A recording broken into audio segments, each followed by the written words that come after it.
अस्सलाम वालेकुम। अच्छा देखिए, आप सबको एक ये बात बतानी थी कि रिसेंटली एफबीआर ने आईआरएस की जो सिक्योरिटी है ना, उसको उन्होंने इंक्रीज़ कर दिया। उसके लिए वो डिफरेंट डिफरेंट मेजर्स लेके आ रहे थे। पहले ये था कि हम जब भी लॉगिन कर रहे थे, हमको क्या ईमेल आ जाती थी, रजिस्टर्ड ईमेल पे हमें एक ईमेल आ जाती थी कि एक्टिविटी हुई है। फिर उन्होंने उसको ख़त्म किया और फिर अभी वो एक नई चीज़ लेके आए हैं।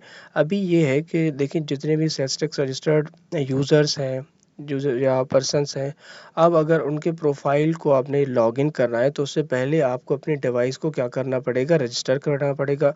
रजिस्ट्रेशन कैसे होगी, वो एक कॉम्प्रिहेंसिव प्रोसेस हम आपको समझाएंगे। इसके अलावा ये होगा कि आपको क्यूआर कोड आएगा, उसको आप स्कैन करेंगे। स्कैन करने के बाद ही वैलिडेशन होगी एंड देन ही आप लॉगिन कर सकते हैं। अच्छा, ये है सब्सीक्वेंट प्रोसेस।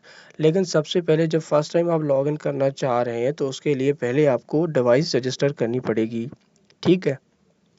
अब डिवाइस की रजिस्ट्रेशन कैसे करनी है वो भी हम आपको स्टेप बाय स्टेप समझाते हैं। ठीक है। इसके अलावा इंशाल्लाह हम एक और वीडियो बनाएंगे नेक्स्ट, जिसमें आपको एक तरीका बताएंगे कि एज अ टैक्स कंसल्टेंट आपको क्या करना चाहिए कि अगर आपके पास बहुत ज़्यादा टैक्स क्लाइंट्स हैं जो सेल्स टैक्स में रजिस्टर्ड हैं, आप लॉगिन करना चाह रहे हैं, तो आप उन सबको कैसे मैनेज करें, क्योंकि एक ही टाइम पे आप ये चीज़ मैनेज नहीं कर सकते। बार बार आप अपने क्लाइंट से क्या करें, उनको कोड आप उनको स्कैनर क्यूआर कोड भेजिए, वो स्कैन करे, फिर ऑथेंटिकेशन हो, तो ये थोड़ा सा हेक्टिक प्रोसेस है। तो इसका भी हम एक आपको नेक्स्ट वीडियो में इंशाल्लाह कि एक बताएंगे कि इसको कैसे टैकल किया जाए। देखिए, अभी हम इनिशिएट कर दें कि हमें अपनी डिवाइस को कैसे रजिस्टर करना है और हमें लॉगिन कैसे करना है फर्स्ट टाइम एंड करस्पॉन्डिंग।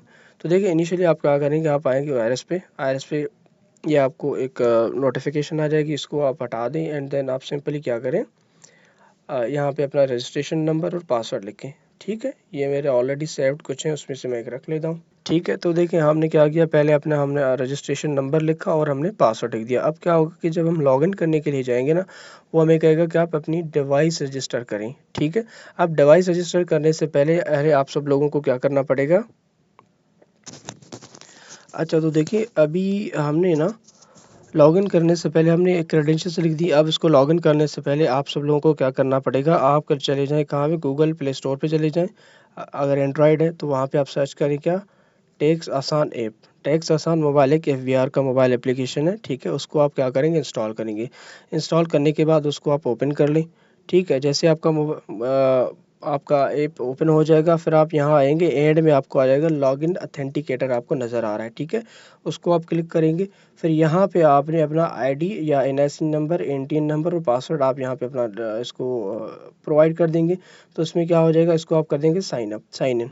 अब साइन इन हो गया, आप यहाँ पे हो गए लॉगिन अपने मोबाइल एप्लीकेशन। अब क्या करेंगे, अब आपने करना है क्या, आपने अपनी डिवाइस को करना है रजिस्टर। रजिस्ट्रेशन कैसे होगी, रजिस्ट्रेशन करने से पहले आप क्या करेंगे, आप आएंगे आईआरएस पे, इसको करेंगे लॉगिन। जैसे आप लॉगिन करेंगे तो आपको क्या आ जाएगा, क्यूआर कोड मिलेगा, उसके ऊपर लिखा होगा रजिस्टर यूर डिवाइस। हमें एक डिवाइस रजिस्टर करें जो डिवाइस हमारे आईआरएस के लॉगिन को ऑथेंटिकेट करे कि हर बार जब भी हम लॉगिन करना चाहें। ठीक है। फिर आप अपनी क्या करेंगे, टैक्स आसान मोबाइल एप्लीकेशन ओपन करें, वहाँ जाएँ, गेट यूर डिवाइस रजिस्टर्ड को आप क्लिक करें। ठीक है, और आप उस क्यूआर कोड को स्कैन कर दीजिए। जैसे ही क्यूआर कोड स्कैन हो जाएगा, आप अपने डिवाइस का नाम बता देंगे यहाँ पे और नेटवर्क बताएंगे। अच्छा, यहाँ पे नेटवर्क और मोबाइल नंबर वो प्रोवाइड करना है जो कि एफबीआर में आपका रजिस्ट्रेशन के वक्त दिया हुआ था, या अगर सब्सिक्वेंटली आपने उसको अपडेट करवाया है। मतलब वो कि जो करंटली इस वक्त एफबीआर के पास आपका नंबर दिया हुआ है, मेरा है दिया हुआ है जोन का, तो वो मैं दे दूंगा। आप सबको पता है कि नंबर हम कैसे लिखते हैं, 0092, और आप अब आगे अपना नंबर लिख लेंगे जो भी आपका होगा। ठीक है, ये हमने नंबर लिख दिया और इसको करेंगे ओके। ओके करने के बाद आपकी मोबाइल एप्लीके सॉरी आपके ना सिम पे आपको आ जाएगा मैसेज, वेरिफिकेशन का मैसेज। ठीक है, और वेरिफिकेशन का आप यहाँ पे कोड जैसे ही एंटर करेंगे क्या हो जाएगा, देन आपकी डिवाइस हो जाएगी रजिस्टर।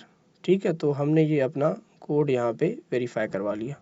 अब हमारी डिवाइस रजिस्टर हो चुकी है। अब सिंपली हम क्या करेंगे, हम करेंगे इसको प्रोसीड। ठीक है, ये प्रोसीड हो गया, यानी अब हमारी रजिस्ट्रेशन हो गई। हमने अपना आईआरएस पोर्टल अब हम ओपन कर सकते हैं। ठीक है, ये तो होगा कि फ़र्स्ट टाइम जब हम रजिस्ट्रेशन कर रहे हैं तो ये हमारा तरीक़ेकार रहेगा। अब कहते हैं कि अगर हम मुझे दोबारा करना है, मैं सब्सिक्वेंटली करना चाह रहा हूँ, तो देखिए हम इसको करते हैं लॉग आउट। ठीक है, ये हमने लॉग आउट कर लिया। अब इसको अगर सब्सिक्वेंटली मुझे दोबारा रजिस्टर करना है, सॉरी लॉगिन करना है, तो मैं वही दोबारा आईडी पासवर्ड प्रोवाइड कर दूंगा। ठीक है, जैसे ही आप आईडी पासवर्ड प्रोवाइड करेंगे, आप करेंगे लॉगिन।